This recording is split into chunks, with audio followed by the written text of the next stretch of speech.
Another sleepless night, Highness. I'm sorry to believe I'm never going to have the pleasure of startling you awake. I've loved to see the distress on your face upon being continuously woken. Preventing someone from sleeping is a very effective torture method. But you know all about that, wouldn't you? It was a Sorcerer King's favorite practice, after all. Silence. Yet again. You heard me, Your Highness. What are you working on today? Ah, an enchantment to cleanse the well of a village in the south. About time.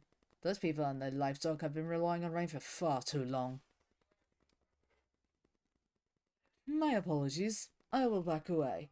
I was always fascinated by this the dichotomy of how one was so rotten could have such delicate handwriting. The kitchen prepared a real feast for you. Fresh white bread, salted fish, sweet cakes, fruit, and even some dried sausage. A meal fit for a king. Meanwhile, the peasants and people outside these castle walls are scrambling to gather food for their children, faced with the land you and your family have left poisoned and hostile. I've been down there. The brothers and sisters of light are sleepless trying to fight the curses. The knights and soldiers alike do all they can to organize rations and fend off unnatural beasts. Fathers starve themselves to feed their families. Mothers give birth to stillborns for lack of proper nutrition. And orphans fight with stray dogs over rat carcasses. Have you ever tasted rat, Your Highness? It's like swallowing plague itself. After your father slaughtered my family and burned down my house with wild witch fires, rats made up most of my diet growing up. To this day, I still gag at the mere sight of rodents. Yet the child of Assenberg's sorcerer sleeps in a castle, on sleek pillows, and fed better than his majesty himself. If the people had the strength, we'd likely have riots on our hands demanding you to be burned at the stake. We knights are too raw to be our king and our oath to go against his orders. Trust me when I say that this loyalty is all that stands between us and the soldiers. We've been forced to execute a few who tried assassinating you. None of us blame them for their actions. We'd much rather execute you. Aren't you the fortunate one? You were given the second largest room in the castle to store your father's grimoires and books. I'm no faithful, but the hair on the back of my neck stands every time I enter this chamber. The demonic knowledge makes my every bone tremble. You, however, must feel right at home. Still nothing? Not even a hint of a smile at the thought of your beloved home? Thanks to your family, this land had never had a need of tales of demons or monsters in the dark. The mere thought of your fathers and brothers passing through keeps the adults up at night. But being killed by the wicked Assenberg twins was far more preferable than being captured and dragged back to the Sorcerer King for interrogation. And worse, when he was done with them, being taken to the tower of his youngest child and apprentice. Your tower, Your Highness. I heard it was a gift from your father for your 12th birthday. Did you know I was part of the raid? I was first to witness the leftovers of your experiments. Torture chambers filled with bones, blood on every surface, eyeballs and organs in jars. The nearby peasantry said that they heard the screams of your victims for years, even kept records of each victim, detailed with gruesome sketches and thorough notes for each one. I even found some names of friends and allies. Thank you for showing me exactly how my friends died and what was left of them. What a twisted purpose for that pretty handwriting. When His Majesty asked for someone to become your bodyguard, I did not hesitate. After all, I'd be the one to slit your throat the moment you showed up a sign of suspicious behavior, and I would never miss a chance to remind you of your sins. I suspect a haughty royal, guiltless and spiteful, for you to make demands of luxuries and servitude in exchange for your knowledge of cures.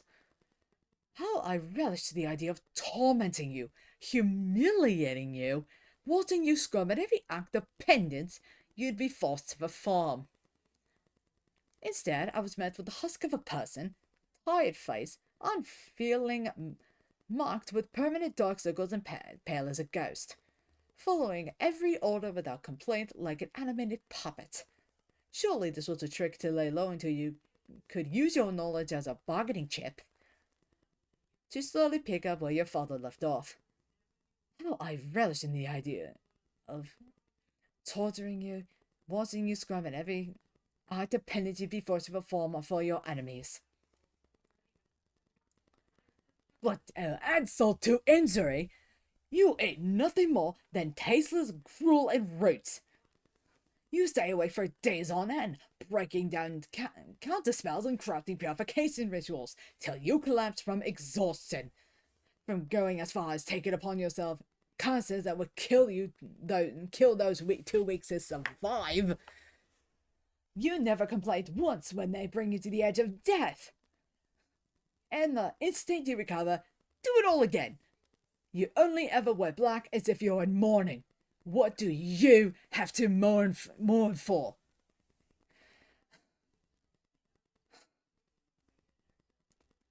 I shared my frustration with His Majesty, asking him in no uncertain terms why he allowed you such comfort. And he told me a story. After he slew your father and took his crown, you were brought for him to answer for your crimes. You remained silent and scornful, as one expected. Then one of the castle's slaves rushed in, stopped the blade meant for your neck. Seems like I have your attention now. The boy fell to his knees, begged His Majesty to spare you. Professing your innocence, you screamed at him to stop. Before you can say more, the curse mark around his neck activated, and blood spewed from every part of him. Every slave in your household is bestowed that curse of secrecy to prevent loosened tongues from revealing the secrets of their wicked masters. The knights who were present that night said the same thing. You crawled to him, held him as his blood stained your pretty clothes. You cried for him, refusing to let go until yourself passed out. According to His Majesty, you only said one thing. Why? Why? You could have gone home. I could not believe my ears. The cursed apprentice of the Ashenberg sorcerer, who shed his blood in sick designs, will cry for another. Absurd. Your brothers were known to take many pets for their sadistic amusement and desires. Was the boy a favourite one of yours, perhaps? Did he do tricks for you? Fetch sticks? Or maybe he warmed your bed at night? So you are capable of anger. Good. Anger never lies. Stop. I will not stop, Your Highness. Not until you answer me. Why was a mere slave more worthy of your tears than your own blood? More than the hundreds of innocents you have tortured and killed in your tower. Speak. Nothing. Even as my hand leaves bruises on your wrist.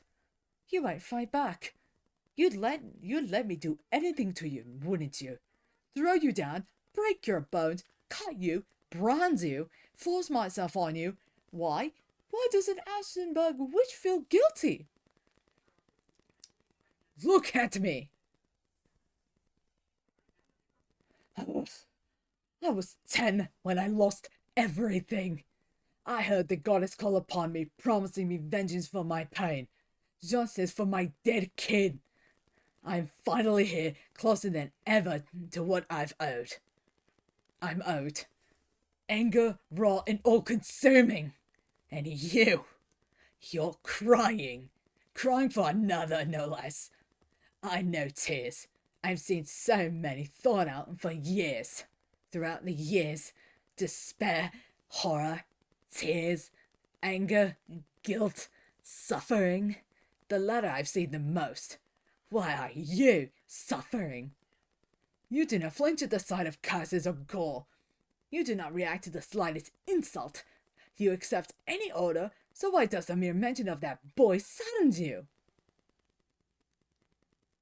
Stop begging. It doesn't suit you.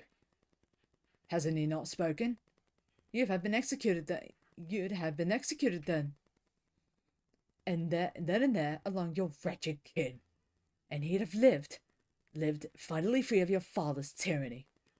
And he'd have lived, and he had lived finally free of your father's tyranny, free to return to his parents. Yeah, you gave it all up. He gave it all up for you.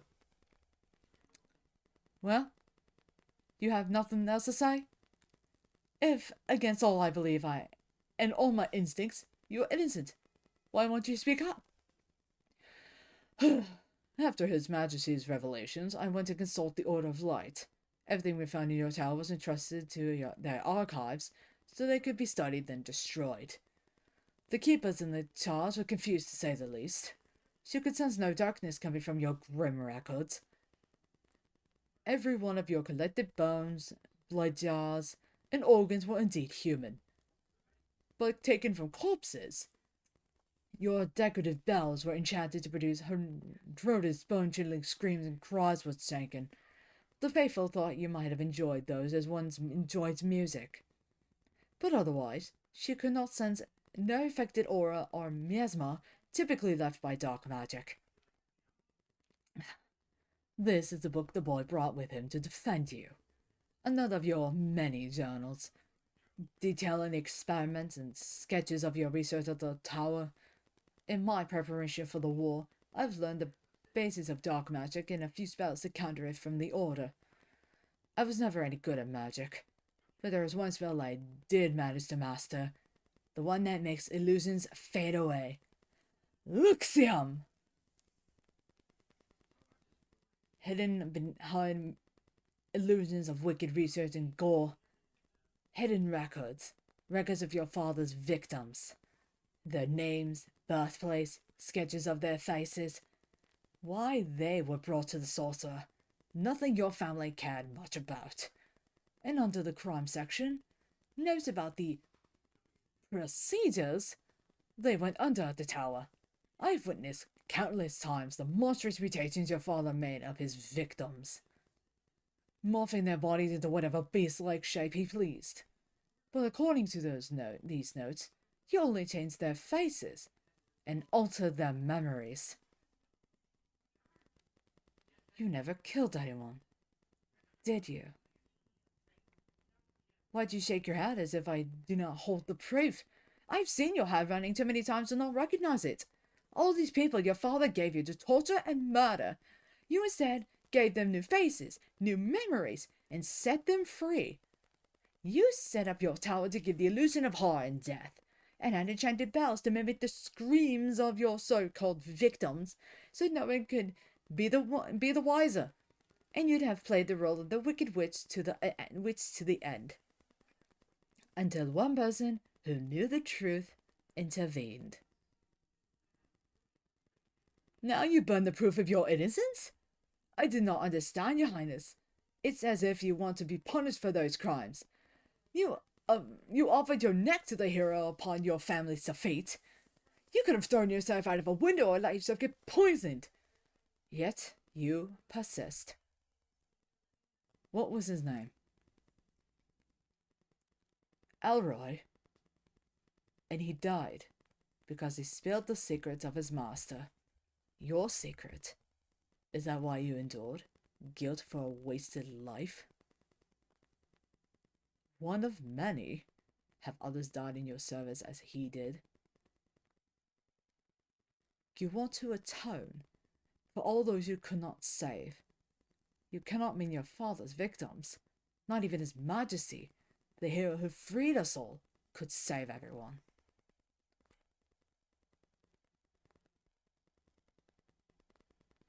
How could you have opposed your father?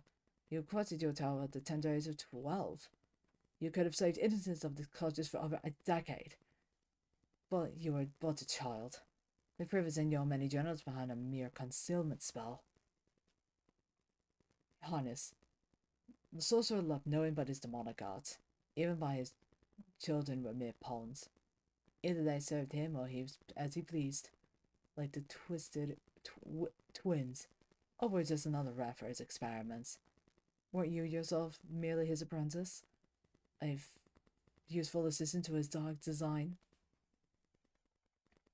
He trusted you enough to let you close, and you couldn't try to kill him if you truly tried. I don't believe that to be true. The sorcerer was a cunning devil and much more powerful than you. Are you sure you're saying you're an exception? I know your mother died in childbirth, yes. Many of the sorcerer's unwilling concubines did. She was a sister of light, the only person that matched your father in wit. You believe he played a role in how he treated you? He never hid who he was from you, but still acted as a father. Played with you, held you when you cried, dropped everything to help you no matter how small the matter. You were there when he loved. You told yourself he was too cunning and too powerful to try anything, but... What? The truth is that despite everything, you could not bring yourself to kill him. Because you, the only one the sorcerer loved him back as any daughter loves her father. Therefore, you believe that all his sins are yours to pay for. What are you? Your Highness, what are you doing? Stand up. You're begging? For what? I mustn't tell anyone. And dispose of all your records. Why would you ask such a thing? An agreement with the king.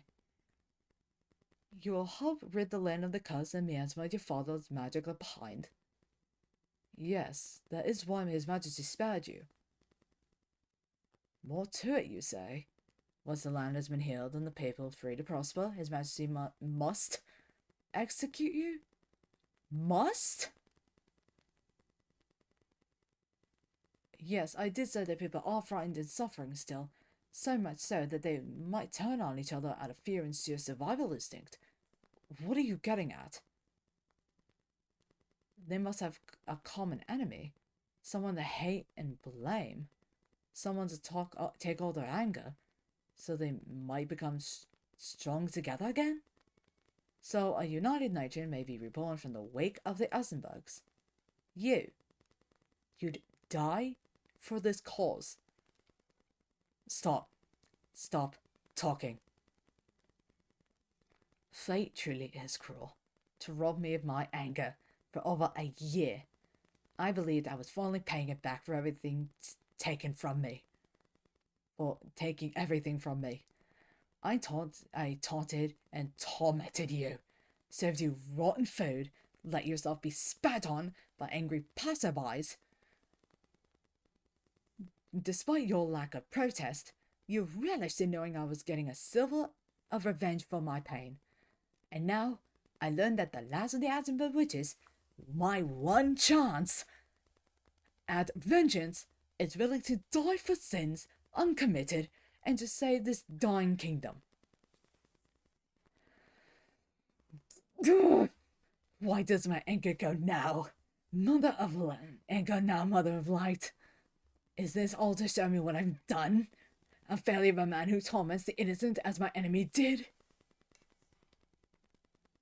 What did you say?